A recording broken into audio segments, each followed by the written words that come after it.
감사합니다. 오늘 이제 시편 129편 말씀 성전으로 올라가는 노래인데 열 번째 시예요. 열 번째 노래 함께 살펴보도록 하겠습니다. 열 번째면 이제 몇 개 남은 건가요? 15개니까 5개 남은 거죠. 네. 그래서 지금 열 번째 시편을 살펴볼 텐데 오늘 제목은 페어플레이, 하나님을 경외함으로 페어플레이, 이렇게 제가 제목을 잡았어요. 여러분, 월드컵이 지금 이제 아직 한창이지만 우리는 끝났죠. 우리는 다 끝났는데 이번에 그 경기를 보셨는지 모르겠는데 브라질전 할 때 두 번째 골 먹힐 때 사실 그건 그 PK가 아니었잖아요. 근데 심판이 하니까 그냥 이렇게 넘어갔는데, 어떻게 보면 되게 운동 경기 하다 보면 열받고 다 그냥 내던져 버리고 싶고, 그런 순간에도 끝까지 어떤 선수로서의 품위를 잃지 않는 것도 굉장히 중요한 것 같아요. 감정 다스리고. 그래서 그런 모습 보면서 그래도 선수들이 많이 성숙하구나, 그냥 거기에 순응하는 걸 보면서 그런 생각을 또 잠시 했었습니다. 오늘 이제 본문을 보면 1절에서 8절까지 내용은 바벨론 포로에서 돌아올 때 지어진 것으로 보여요. 시인이 포로에서 귀환하는 감격 가운데 있는데, 감격만이 아니라 과거에 이제 경험한 포로기의 서름, 억울함들이 있을 거 아니에요. 그러다 보니까 우리를 괴롭혔던, 시인을 괴롭혔던, 이스라엘을 괴롭혔던 원수들에 대한 하나님의 공의로운 심판이 임해서 그들이 수치와 패배를 당할 것을 좀 이렇게 선포하는 그런 장면들입니다. 쉽게 말해서 원수 좀 갚아주세요라는 간구인데, 그걸 어떻게 품위 있게 하는가 우리가 한번 살펴봤으면 좋겠어요. 1절에서 8절 한번 먼저 읽어보고 시작하도록 하겠습니다. 같이 한번 읽을까요? 시작. 이스라엘은 이제 말하기를, 그들이 내가 어릴 때부터 여러 번 나를 괴롭혔도다. 그들이 내가 어릴 때부터 여러 번 나를 괴롭혔으나 나를 이기지 못하였도다. 밭 가는 자들이 내 등을 갈아 그 고랑을 길게 지었도다. 여호와께서는 의로우사 악인들의 줄을 끊으셨도다. 무릇 시온을 미워하는 자들은 수치를 당하여 물러갈지어다. 그들은 지붕의 풀과 같을지어다. 그것은 자라기 전에 마르는 것이라. 이런 것은 베는 자의 손과 묶는 자의 품에 차지 아니하니니 지나가는 자들도 여호와의 복이 너희에게 있을지어다 하거나 우리가 여호와의 이름으로 너희에게 축복한다 하지 아니하느니라. 아멘. 자, 1절을 보니까 화자가 누구예요? 이스라엘이래요. 그러니까 여기서 지금 시인은 자신을 이스라엘로 약간 투사하고 있어요. 이스라엘 전체로, 포로로 끌려갔던 이스라엘 전체를 의인화해서, 언제부터 여러분 괴롭혔답니까? 어릴 때부터, 어릴 적부터. 그러니까 이스라엘에게 있어서 어릴 적부터라고 하는 거는, 시인이 포로기에 끌려가서 어렸을 때 끌려가서 뭐 이런 의미도 있겠지만, 여기서는 이스라엘 역사의 초기부터 많은 괴롭힘이 있었다는 걸 얘기하는 거예요. 야곱의 아들들의 부족이었잖아요. 이스라엘이 나라가 되기 전에. 그때부터 시작해서 애굽에 이제 요셉 때문에 내려갔다가, 그죠? 요셉을 알지 못하는 그 왕이 서면서부터는 고센 땅에서 종살이를 하죠. 그러면서 괴롭힘을 당합니다. 그러다가 모세를 통해서 출애굽 이후에 광야에 들어가서도 고생을 합니다. 그리고 가나안으로 들어가서 가는 와중에서도 어때요? 괴롭힘을 많이 당하죠. 가나안 정복 전쟁 뒤에도 좋은 날은 잠시뿐이었어요. 여호수아 때 잠깐 좋다가, 여호수아가 가고 나서 이제 어떻습니까? 이스라엘이 또 하나님을 온전히 섬기기보다는 자꾸 배도하니까 하나님께서 벌을 주십니다. 그래서 사사 시대를 맞이해서는 수없이 많은 외세의 침략에 이렇게 시달려요. 그렇지 않습니까? 그리고 마지막 사사인 누구예요? 사무엘 시대 때 사울 왕이 백성들의 요구에 따라서 세워지죠. 그리고 그때도 어때요? 많은 또 외세의 침략이 있고, 다윗 왕 때 조금 전성기를 맞이하는가 싶더니 그 뒤에 나라가 또 두 개로 쪼개지고 바벨론에 끌려가고 아수르에 끌려가는, 그렇죠? 그 괴롭힘을 당합니다. 그러니까 어릴 때부터 여러 번 나를 괴롭혔다, 이런 표현 안에는 이스라엘 역사가 순탄치 않았다라는 것을 이야기를 하고 있는 거예요. 3절에 보니까 밭 가는 자들이 내 등을 갈아 그 고랑을 길게 지었도다 이렇게 얘기를 하죠. 이게 무슨 뜻이냐면 소가 밭을 가는데 말을 안 들으니까 어떻게 해요? 이 소 주인이 때리겠죠. 그 소가 앞에 가는데 밭을 가면서 소도 일하기 싫으니까 끙끙대고 옆으로 다른 데로 나가려고 하고 하니까 자꾸 채찍질을 합니다. 그래서 소가 밭에 고랑을 내는 것처럼 소 등에도 뭐가 나요? 고랑이 생기는 거야. 이렇게 소에게 채찍질하는 것처럼 등을 갈아 고랑을 길게 지었다. 누구에게? 그 포로로 끌고 간 그 침략자들이 이스라엘 백성들을 그렇게 고랑을 등에 길게 패이게 고생시켰다, 괴롭혔다 이런 얘기예요. 그러니까 지금 시인은 자기가 포로로 종살이 할 때의 어떤 고통이나 서름을 이렇게 지금 표현을 하고 있는 거죠. 자, 근데 2절을 한번 보세요. 같이 한번 읽어볼게요. 시작. 그들이 내가 어릴 때부터 여러 번 나를 괴롭혔으나 나를 이기지 못하였도다. 아멘. 자, 수없이 많은 세월 이스라엘이 풍전등화의 위기도 겪고 포로로 끌려가는 때는 나라가 다 없어지는 것 같았죠. 그죠? 그리고 끌려가서는 등에 고랑이 패일 만큼 고생을 했어요. 소처럼 일을 했습니다. 그런데도 하나님은 마침내 어떻게 하시느냐? 이스라엘을 다시 돌아오게 하시고 회복시키십니다. 그래서 포로 귀환하는 감격 가운데 시인이 지금 말하는 거예요. 결국 내가 약자 같고 내가 수도 없이 침략을 당했고 내가 고통을 당하는 것 같았지만 원수들은 결국에는 마침내는 나를 이기지 못하였도다. 그렇죠?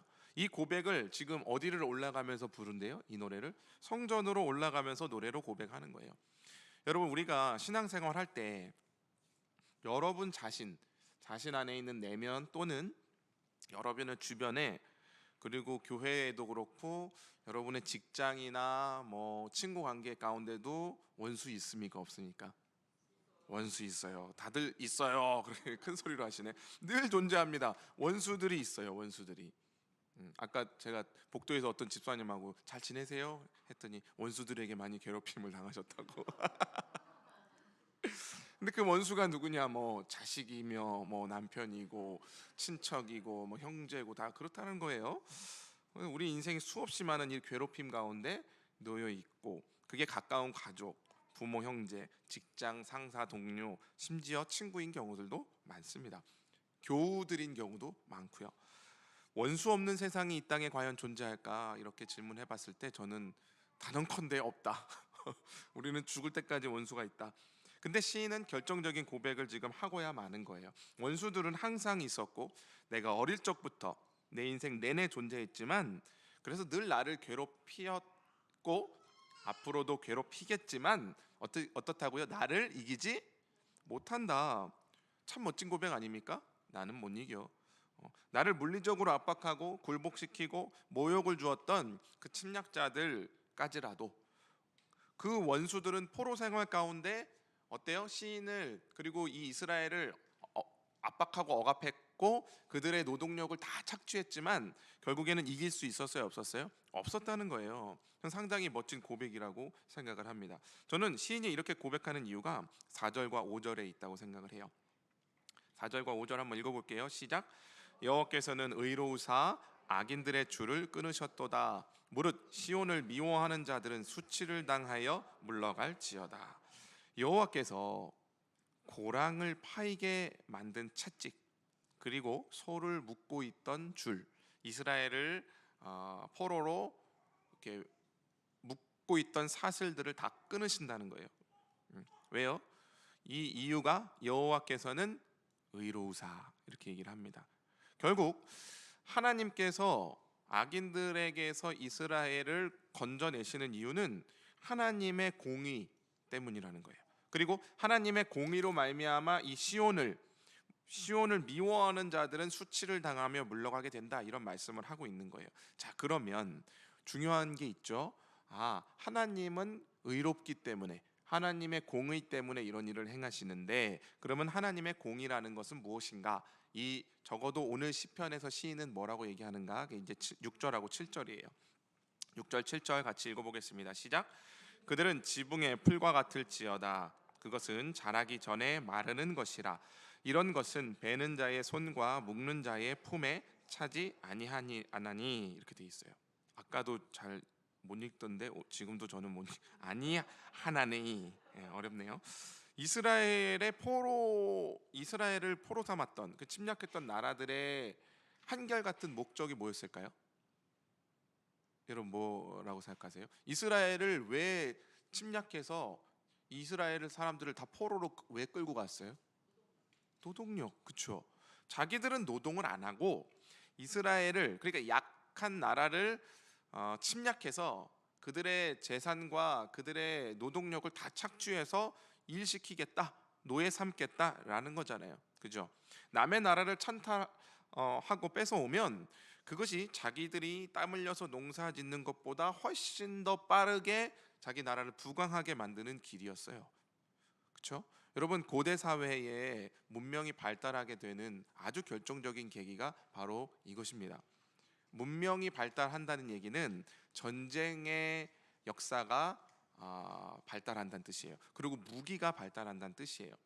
그래서 뭐 제가 지금 창세기 하고 있지만 아브라함이 살았던 그 갈대아 우르 있죠.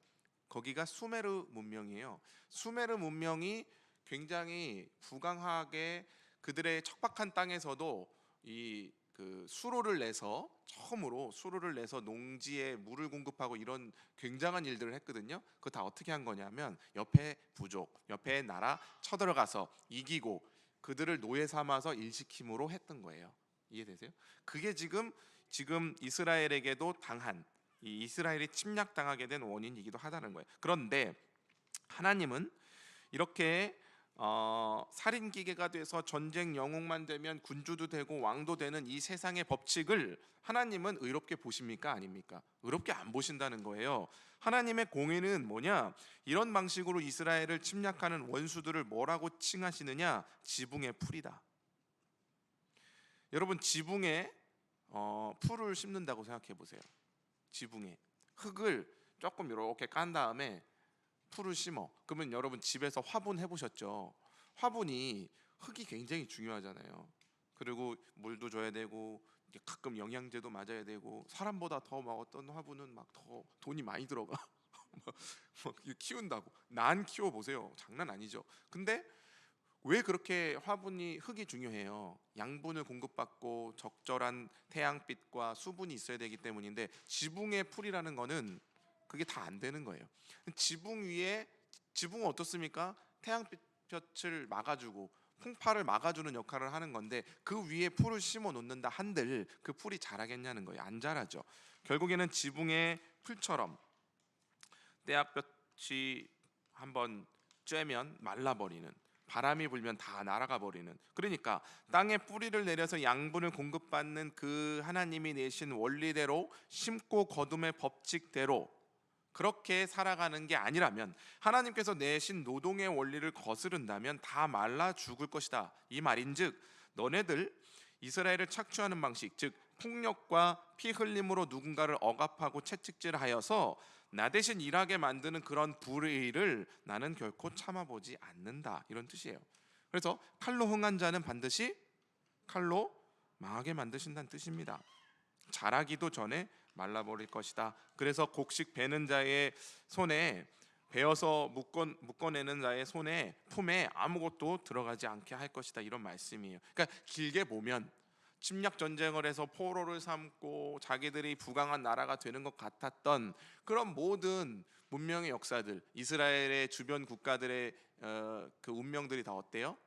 흥하였다가 망합니다.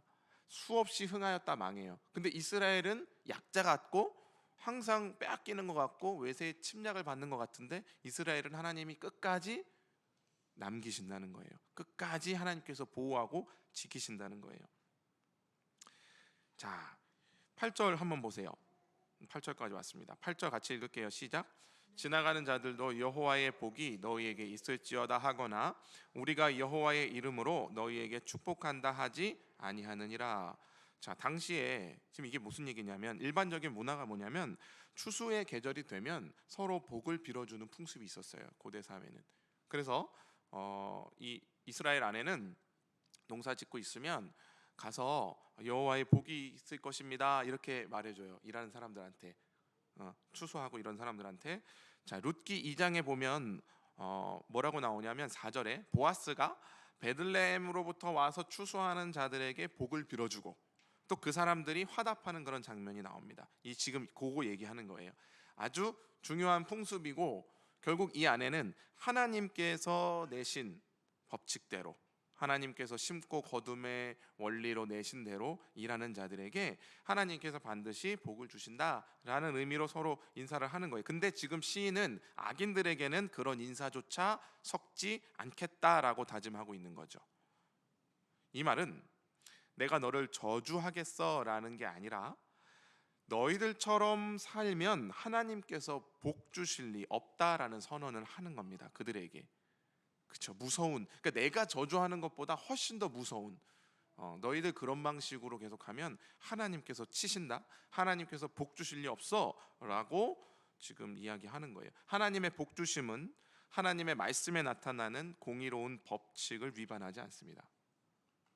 자, 그러니까 여러분, 우리가 기도를 하죠. 복을 구하는 기도도 하고 자식 복도 구하고 여러 가지 우리 삶에 대한, 뭐 사업을 하는 사람은 사업 성공도 기원하고 여러 가지 기도들을 합니다. 그런데 여러분 잘 생각해 보세요. 우리들의 이기적인 기도가 하나님 앞에 통하는 걸 보셨습니까? 없어요. 그런 일이. 우리 가게가 잘 되기 위해서 옆에 가게 망하게 해주세요라는 기도를 하나님이 들으실 리 없다라는 거예요. 없어요. 여러분, 오늘 이 본문을 보면 시인이 포로에서 귀환하면서 얼마나 원수들에 대한 원망과 그 안갚음을 하고 싶을까, 이런 생각이 저는 들더라고요. 돌아오면서 하나님, 저들 머리 위에 번개를 쳐주세요. 나를 해코지 했잖아요. 하나님 백성을 건드렸어요. 감히 하나님 그냥 두고 보실 겁니까? 이러고 싶었을 거예요. 그러면서 적어도 하나님한테 이렇게 따져 물었을 겁니다. 눈에는 눈, 이에는 이, 저들이 나한테 한 만큼 갚아주세요. 이러고 싶었겠죠. 그죠? 그런데 그렇게 간구를 하는 게 아니에요.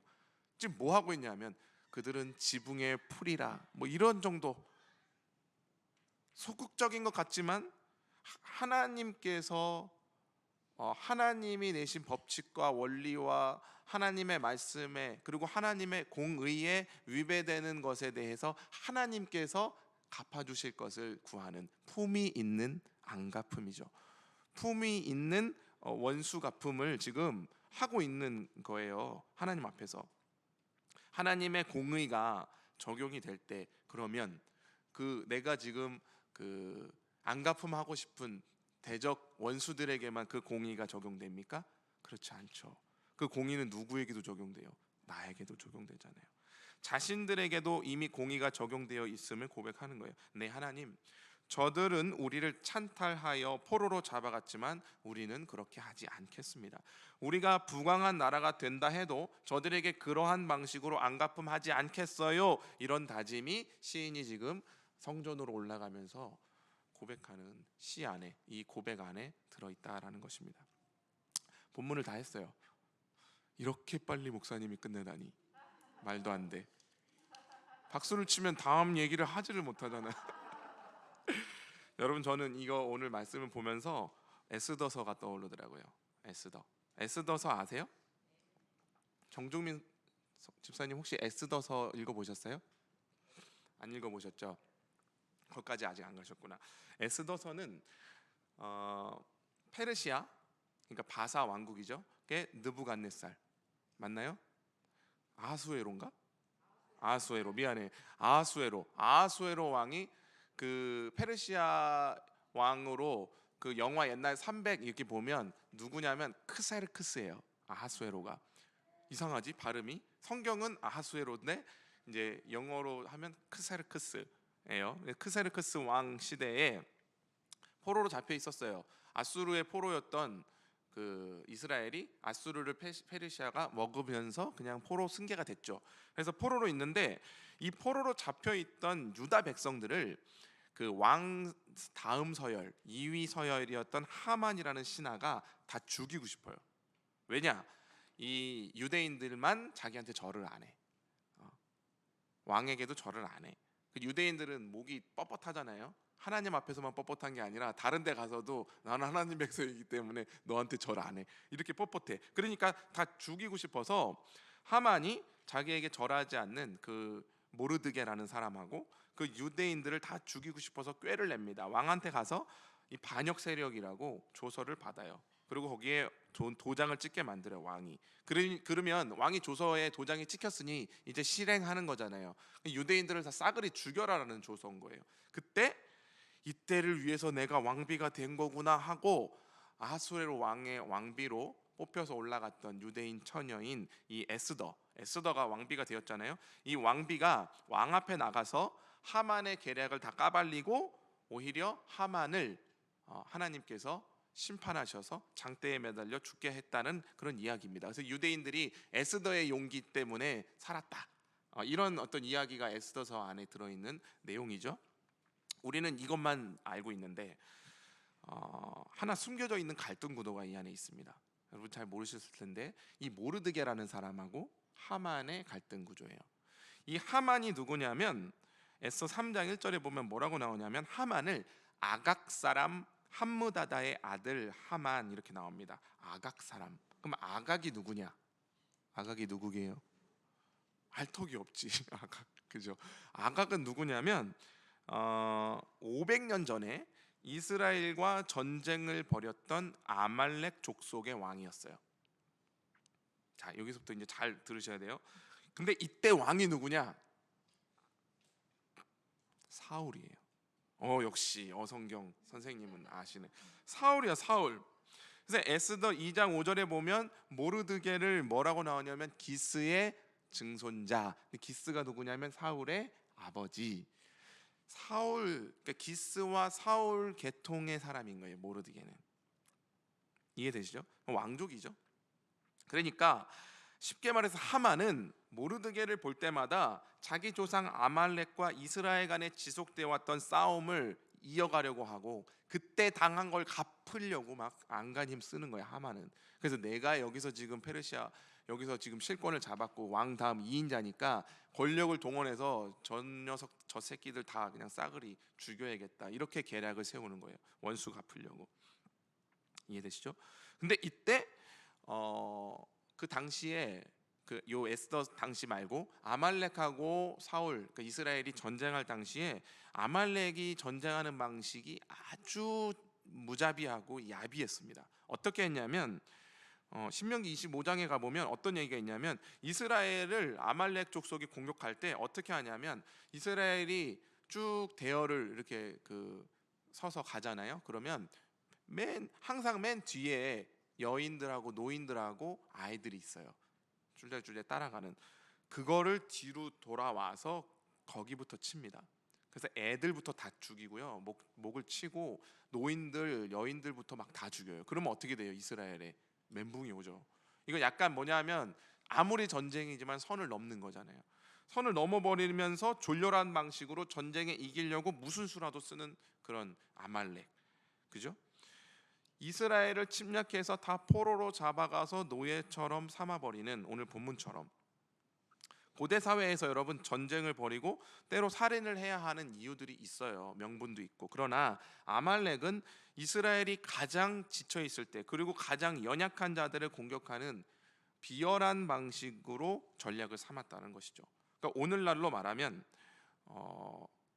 지금 전쟁 러시아하고 지금 우크라이나 전쟁이 있는데 전쟁을 하더라도 그 협정돼 있는 그 선이라는 게 있잖아요. 예를 들면 병원을 공격한다든지 어린 아이들이 수용돼 있는 시설을 공격한다. 이러면 이제 국제사회의 지탄을 받죠. 근데 그렇게 한 거예요. 그렇게 민간인들에게 폭격을 하는 거예요. 지금 아말렉이 하는 짓이. 이것을 이렇게 일삼는 것에 대해서 신명기 기자가 이들이 그러는 이유들에 대해서 한마디로 딱 얘기합니다. 그들이 하나님을 두려워하지 아니하였느니라. 이렇게 얘기를 해요. 그러니까 하나님을 향한 두려움, 여러분 하나님을 향한 두려움이라는 게 뭐예요? 어떤 감정입니까? 무서움, 공포 이런 거예요? 아니에요. 지난 시간에 우리가 김태민 전사님 통해서 들었죠? 하나님을 두려워한다는 말은 시편 128편에서 배웠어요. 하나님을 경외하는 거예요. 하나님 앞에 무릎 꿇는 거예요. 그렇죠? 여러분 레위기 19장 14절과 16절 한번 가볼게요. 레위기 19장.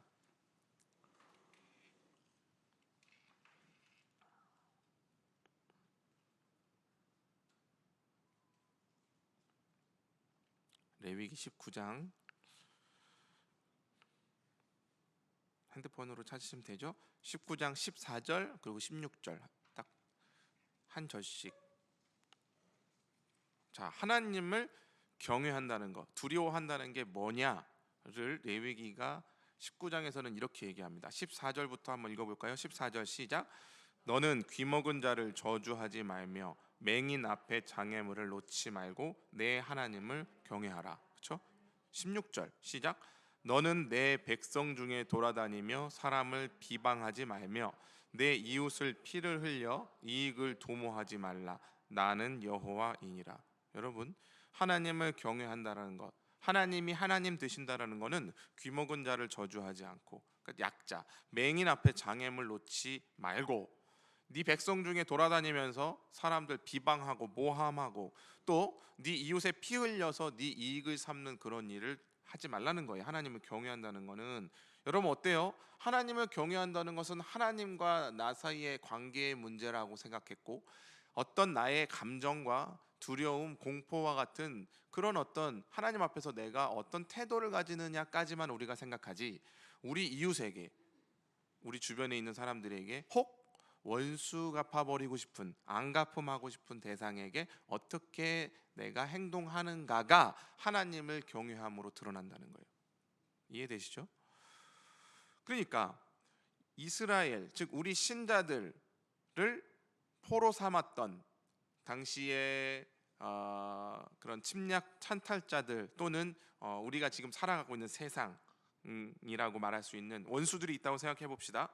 하나님을 경외하는 사람은 어떤 사람이냐? 사람으로서 넘어서는 안 되는 선을 가지고 있는 존재들이다. 귀먹은 자 저주하지 마라. 눈먼 자 앞에 장애물 놓지 마. 그건 사람이 할 짓이 아니야. 사람 비방하거나 이웃의 피를 흘리는 식으로 해서, 그러니까 막 저 사람을 비방하고 까레펴 갖고 저 사람을 막 이렇게 그 뭐랄까요? 쉽게 말해서 옆에 가게 맛 더럽게 없다 댓글 남기고 막 이런 짓 해가면서 우리 장사를 잘 되게 만드는 그런 짓 하지 말라는 거예요. 쉽게 말해서. 이해되시죠? 이거 넘으면 안 되는 선이고 그걸 지키는 게 하나님을 경외하는 것이다. 여러분 이게 지금 요 레위기에서 말하고 있는, 그리고 오늘 시편 기자가 본문에서 말하고 있는 하나님의 공의예요. 여호와께서는 의로우사 악인들의 줄을 끊으시리로다. 여러분 원수들은, 세상은 그걸 모릅니다. 그래서 법을 이용해서 법망에만 안 걸리면 무슨 짓이라도 하죠. 법에만 안 걸리면 괜찮은 거야. 그리고 어렵고 힘겨운 서민들의 고열을 빨더라도 자기 배만 채우면 그만인 세상, 그죠? 도덕적이고 윤리적이다라는 얘기는 뭐예요? 이꼴. 도덕적이다, 윤리적이다, 이꼴 뭐예요, 여러분? 뭐라고 생각하세요? 이걸 잘 모르시는구나. 세상 사람들이, 정치인들이나 뭐 경제인들이나 세상의 유명 사람들이 도덕성과 윤리성을 유지하는 유일한 중요한 방법이 뭔지 아십니까? 안 들키는 거예요. 최대의 도덕성은 안 들키는 겁니다. 뭔 짓을 하더라도 안 들키면 그만, 들키면 그냥 그날로 인생 끝, 그런 거죠. 그렇게 살아요. 세상에서는 이렇게 살아야 성공합니다. 아말렉은 그런 족속이고 아각의 후손 하만은 그런 사람이었어요. 그랬기 때문에 어때요? 왕에게서 조서 받아서 법적으로 합당하게 쟤네들 죽일 수 있으면 그만, 그냥 죽이면 되는 거예요. 원수 갚으면. 자, 근데 모르드게는 어때요? 모르드게는 반대로 행동합니다. 이방 나라의 왕 이크스르크스 아하스웨로 암살 계획을 미리 알고 그의 생명을 구하죠. 하나님의 백성은 사람을 살리는 사람이고 생명을 존중하는 사람이고 자신에게 손해가 주어진다고 해도 도덕적인 한계선을 지키는 사람이에요. 하나님 앞에서 하나님을 경외하기 때문에. 이것이 아말렉의 정신, 세상의 정신과 다른 하나님 백성의 정신입니다. 상대방이 아무리 나를 두들겨 패고 나를 뭐 침략해서 나를, 내 등골을 다 빼먹을 정도로 부려먹는다 할지라도 내가 원수 갚을 수 있는 상황에서 어떻게 하겠다고요? 하나님을 경외함으로 페어플레이. 이스라엘이 오늘 부르는 이 노래는 하나님을 경외하는 자가 자기 한계를 지키며 안 갚음이라 할지라도 하나님의 법칙 가운데 공의 가운데 이루실 것을 간구하는, 나 또한 저 원수같이 되지 않으리라는 다짐이며 선언의 노래라는 것이죠. 저는 여러분 이것이 교회 안에 회복되어야 될 굉장히 중요한 노래라고 믿어요. 혹시 우리가 지금까지 한국 교회 이렇게 과정을 쭉 지켜보면서 어떻게든 우리 교회만 잘 되면 되고, 그죠? 나만 축복 받으면 되고, 내 문제만 해결된다면 내 주변 사람이야 상관없는 그런 생각에 사로잡혀서 신앙생활을 했다면 우리는 이 시편 기자의 노래에 가까운 사람들입니까? 아니면 아말렉 정신에 가까운 사람들입니까? 저는 우리 행신교회가 내가 바라는 신앙생활을 실현하는 장이 아니었으면 좋겠어요. 내가 꿈꾸는 어떤 종교적인 이상을 성취하는 무대로 행신교회를 이용하지 않으셨으면 좋겠어요. 우리가요, 생각보다 고집이 센 사람들입니다. 저와 여러분이 고집이 세요. 내 생각을 굽히지를 않습니다. 그래서 한 사람을 생각하고 전체를 생각하기보다는 그냥 내 생각과 나의 주장과 나의 옳음을 주장하는 생각이 훨씬 더 강해요. 사실은 교회가 이래야 되는 거 아니야? 예배는 이런 모양이어야 되는 거 아니야? 막 그런 것들에 대한 우리 뭐 교회 다니다 보면 많은 불만들이 있고 생각들이 있을 수 있어요. 그때마다 우리는 항상 물어야 된다는 거예요. 나는 하나님을 경외하는가? 즉 나는 사람됨의 선을 지키고 있는가? 간절히 바라기는 우리 행신교회가 하나님을 경외하는 믿음 가운데 우리에게 주어진 이 사람됨, 그러니까 사람을 사랑하고 사람의 생명을 살리고 사람에게 따뜻하고 사람을 배려하는 이 정신, 이것을, 이 샬롬의 정신을 잃어버리지 않기를 바랍니다. 신자로서 살아가는 도덕적인 한계 우리 안에 있죠. 그리고 양심의 소리가 있고 또 하나님의 음성들이 있어요. 거기에 귀를 기울이시길 바래요. 우리의 간절한 기도가 혹 제한 없는 탐욕에 빠져들게 하지 않도록 우리로 하여금, 또 교회의 멋진 비전이 혹 소외되고 도태되는 이웃을 만들어내지 않도록 그렇게 해야 된다는 거예요. 끝으로 한 가지를 제가 말씀드릴게요. 그렇게 살아갈 때 주님께서 주신 약속, 세상은 언제나 우리를 괴롭히지만, 즉 원수는 늘 나를 괴롭혀 왔고 앞으로도 괴롭히겠지만 나를 이기지 못하리라. 저와 여러분이 이런 방식으로 우리 인생 가운데 승리하는 분들 되시기를 주님의 이름으로 축원합니다. 기도하겠습니다. 하나님 감사합니다. 오늘 귀한 말씀 통하여 우리가 하나님을 경외하는 것이 무엇인지 한 번 더 배웠습니다. 하나님을 경외함으로 우리 이 땅에 살아가며 페어플레이하는 신자의 품위를 잃지 않는 자들 되게 하여 주옵소서. 하나님, 그것은 하나님께서 공의로우시며 우리들을 굽어 살피시고 늘 우리에게 자비와 긍휼을 베푸신다는 그런 믿음 가운데 오는 것을 저희가 압니다. 우리 가운데 샬롬으로 오시고 우리 가운데 화평함으로 오시고 구원으로 오신 예수님을 우리가 믿고 닮으며 그분을 따라서 아버지 우리에게 주어져 있는 이 인생길을 품위 있게 그리스도인답게 살아갈 수 있도록 인도하여 주옵소서. 감사하며 예수님의 이름으로 기도하옵나이다. 아멘.